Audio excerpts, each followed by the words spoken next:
আসসালামু আলাইকুম everyone. So আশা করি আল্লাহর রহমতে আপনারা সকলেই ভালো আছেন। সো আজকে আমি আপনাদের বানিয়ে দেখাবো এরকম একটি ইউপিএস, আর এটা আপনারা কীভাবে বাসা বাড়িতে কীভাবে সহজে তৈরি করবেন সেটা কিন্তু আজকে এই ভিডিওতে আপনাদেরকে দেখানো হবে। আর এখান থেকে কিন্তু আপনারা দুইটা আউটপুট পাচ্ছেন, একটি অনুর জন্য আর একটি আপনার রাউটারের জন্য। দেখতেই পারতেছেন একটি 9 ভোল্ট এবং একটি 5 ভোল্ট। তো আপনাদের আরও ভোল্টেজ বেশি প্রয়োজন হয় অবশ্যই এখানে ভোল্ট মিটার মানে ভোল্টেজ রেগুলেটর দেওয়া আছে, আপনি ওটার মাধ্যমে ভোল্ট বাড়াতে পারবেন এবং কমাতে পারবেন। এটা আপনার একটা অ্যাডজাস্ট করে নেবেন আপনাদের মতন সিস্টেম আর কি। সো এখানে দেখতে দুইটা সুইচ ইউজ করছি আমার দুইটার জন্য, দুইটা সুইচ এবং অন অফ করার জন্য। আর পিছনে রেখেছি আমরা এখানে একটা টাইপ সি চার্জার। সো দেখতে পাচ্ছেন এইভাবে আপনারা চার্জ করতে পারবেন টাইপ সি কেবল দিয়ে। এখানে দেখতে পাচ্ছি এখানে ব্যাটারি দেখা যাচ্ছে। সো আপনারা চাইলে একটা বোর্ড আমি এখানে দিতে পারেন, আমি এখানে কোনো বোর্ড রেখে দিই নি, আপনারা চাইলে দিয়ে দিতে পারেন আর কি। যাই হোক, আর ভিডিও সম্পূর্ণ বলা হবে এবং কি আমি এটা কীভাবে তৈরি করেছি আজকে ভিডিওতে আপনাদেরকে সম্পূর্ণ দেখানো হবে। এবং এটার ভিতরে যা কম্পোনেন্টগুলো আমরা ইউজ করেছি, যদি এগুলো আপনি কিনতে চান বা এটা সম্বন্ধে যদি আরও কোনো ডিটেল জানতে চান, তো অবশ্যই আমার এই ভিডিওর ডিসক্রিপশন বক্সে আমাদের টেলিগ্রাম চ্যানেলের লিঙ্ক দেওয়া আছে। অবশ্যই ওই গ্রুপে জয়েন হবেন। জয়েন হওয়ার পর আমাদের মেসেজ দিলে অবশ্যই আমরা এই যে কম্পোনেন্টগুলোর যে লিঙ্কটা আপনাদেরকে দিয়ে দিব এবং অরিজিনাল কম্পোনেন্টগুলো আপনারা পেয়ে যাবেন। হ্যাঁ, আর এটার মধ্যে কিন্তু অবশ্যই বললাম যে রাউটার আপনারা টোনও চালাতে পারবেন। সো এটা কীভাবে তৈরি করেছে আজকের এই ভিডিওতে আপনাদেরকে সম্পূর্ণ দেখানো হবে। চলুন ভিডিওটি শুরু করা যাক। এখন আমি আপনাদের যে ইউপিএসসি তৈরি করে দেখাবো, তো তার জন্য আমাদের যে ইলেকট্রিক কম্পোনেন্ট বা তার যে পাশপাতিগুলো যেগুলো লাগবে সেগুলো কিন্তু আমি এখানে নিয়ে নিয়েছি। আর যেগুলো তার বাইরে কিছু লাগে তো অবশ্যই ভিডিও শেষে আমি বলবো। তো এখন আমরা এখানে কী কী নিয়েছি সেগুলোর সাথে আপনার পরিচয় করিয়ে দিই যে আপনাদের ইউপিএসটা বানাতে কী কী প্রয়োজন হবে। সর্বপ্রথম দেখতে পাচ্ছেন এখানে আমি একটা 3 হোলের একটি বোর্ড নিয়েছি যেগুলো আপনার সুইচ সকেট ফিট করে। সো আর এই বোর্ডের ভিতরে কিন্তু অনেকগুলো সরঞ্জাম আছে যেগুলোর মাধ্যমে আমরা ইউপিএসটি তৈরি করব। সো দেখতে পাচ্ছেন এই বোর্ডটা আমরা যে কোনো ইলেকট্রিক দোকানে গেলেই পেয়ে যাবেন, যেগুলো আপনারা সকেট সুইচ ফিট করেন সেই এরকম একটি বোর্ড নিয়ে নিয়েছি। চাইলে এখানে আপনার বোর্ড দিয়ে এক্সট্রা বানাতে পারেন। সো আমি বেটার মনে করি একটা বোর্ড কেচিং কিনে নিলেই সবচেয়ে ভালো। সো এখন উপরে অংশটা খুলে নিব। খুলে নেওয়ার পর দেখতে পাচ্ছেন ভিতরে কিছু ইলেকট্রিক পাশপাতি আছে।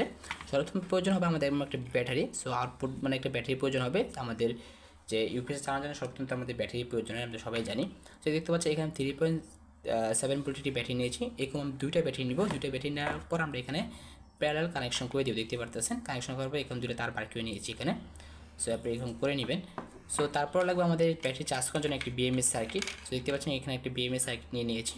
যদি এখানে আপনার ব্যাটারি পরিমাণ আরও বাড়ান তো অবশ্যই সার্কিটে যে কোয়ালিটিটা আরও ভালো ইউজ করতে হবে। না চাইলে আপনার এখানে ডাবল সার্কিট ইউজ করতে পারেন।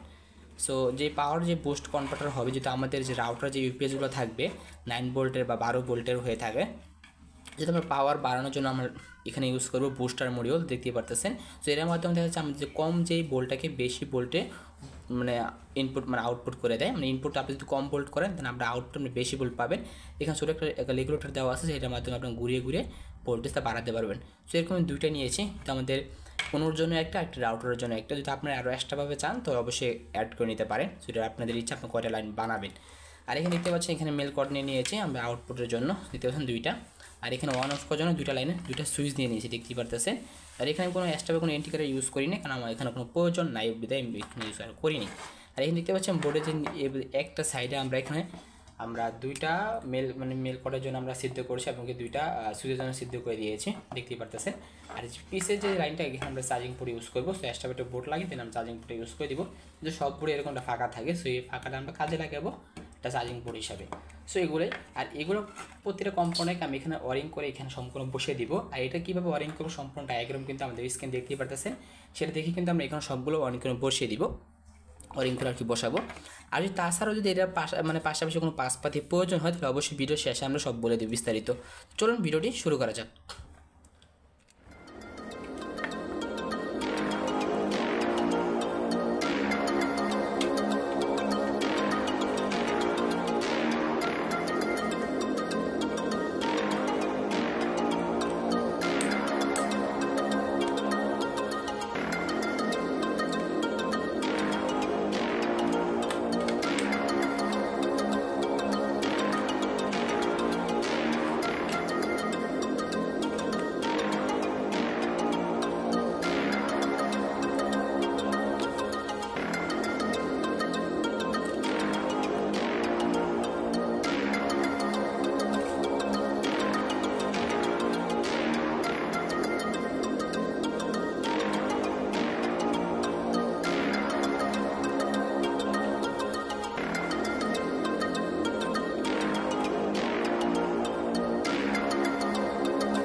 ফাইনালি দেখতে পারতেছেন যে আমাদের যে ইউপিএসটা কিন্তু অলরেডি তৈরি হয়ে গেছে। সো দেখতেই পারতেছেন এখানে আমি যে সার্কিটগুলো সবগুলো কিন্তু ওয়ারিং করে দিয়েছি আমাদের যে ডায়াগ্রাম দেখে। আর এখানে কোনো এক্সট্রা কোনো পাসপাতে আমরা এখন ইউজ করি না, আমরা যা দেখিয়েছি তাই এখানে ইউজ করছি।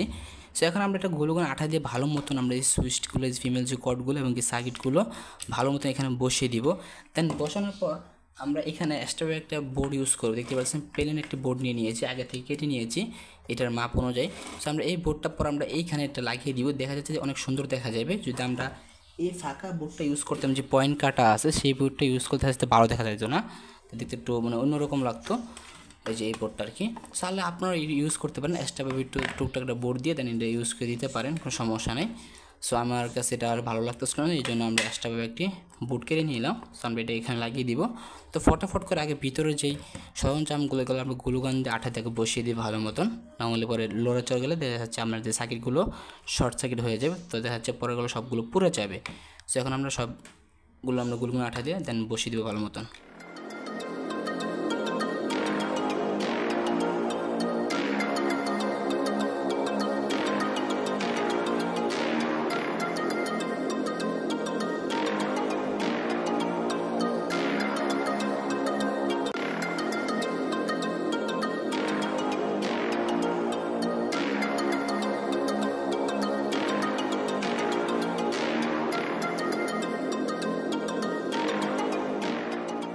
ফাইনালি দেখতে পারতেছেন যে আমাদের যে ইউপিএসটা কিন্তু অলরেডি তৈরি হয়ে গেছে। সো এখন আমাদের একটা কাজ বাকি আছে, যে উপরে যে কভারটা লাগাবো তার আগে একটা কাজ রয়েছে। সেই কাজটা হলো আমরা এখান থেকে যে আমরা যে বোল্ট যেই পটাশিয়াল যে মিটারটা এখানে আমরা কি যে সার্কিটটা আমরা ইউজ করেছি সেটার মাধ্যমে যে বোল্টটা আমাদের একটা সেট আপ করে দিতে হবে। সো আমরা এখানে কত বোল্ট আমরা আউটপুট নিতে চাচ্ছি, সো আমরা কত বোল্ট আর কি ডিভাইসটা চালাবো।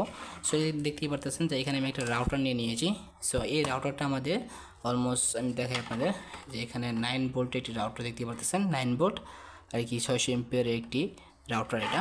সো এখানে আমরা একটাতে আমরা 9 ভোল্ট আউটপুট নিয়ে নিব, আর আরেকটাতে আমরা যে মানে যে অনু থাকবে না, যে অনুটার কত ভোল্টের হবে সেই ভোল্ট আমরা এখান থেকে আউটপুট নিয়ে নিব। বর্তমানে আমার কাছে অনুটা নাই, এই জন্য আপনাদের দেখাতে পারতেছি না। সো অবশ্যই আপনাদের অনু যে কয় ভোল্টের হবে ঠিক একই ভোল্টে এখান থেকে একটা আউটপুট বের করে নেবেন। যদি হয় 5 ভোল্ট, তো অবশ্যই পটাশের যে মিটারটা আছে না, যে ভলিউমটা, এটা ঘুরিয়ে ঘুরিয়ে আপনারা এখানে 5 ভোল্ট করে দিতে পারেন। আর যদি আপনারা বাড়াতে চান তো অবশ্যই ঘুরিয়ে ঘুরিয়ে বাড়িয়ে 9 ভোল্ট করে দেবেন। সো আমরা এখান থেকে একটা 9 ভোল্ট সেট আপ করবো, একটা 5 ভোল্ট সেট আপ করে দিব। সো দুইটা আমি সেট আপ করে দিই।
সো আপাতত কিন্তু আমার কাছে অনু নাই, সো অনুটা চালিয়ে দেখাতে পারবো না। সো আমি একমাত্র রাউটারটা চালিয়ে দেখাতে পারবো আপনাদেরকে। সো এই জন্য রাউটারটা নিয়ে নিলাম, সো এটা আপনাদের এখন চালিয়ে দেখাবো। এই যে আমাদের যে কনভার্টারটা যে কেবলটা সেটা নিয়ে নিলাম। সো এখানে আমরা এই যে 9 ভোল্ট ইনপুট করে দেবো, এটা সেটা আমরা 9 ভোল্ট এবং এটা আমাদের 5 ভোল্ট। সো আপনাদের বোঝার ক্ষেত্রে অবশ্যই এখানে লিখে নেবেন। সো আমি এটা পরবর্তীতে লিখে নিব। সো আপনাদের এখন আগে দেখাচ্ছি। আর এটা হচ্ছে আমাদের 9 ভোল্টের যে ইনপুট জায়গা, যে দেখতে পাচ্ছি আমাদের কানেকশন করে দিয়েছি। সুইচটা দিয়ে দিব। সো দেখতে পাচ্ছি এখানে কিন্তু পাওয়ার অলরেডি চলে আসছে।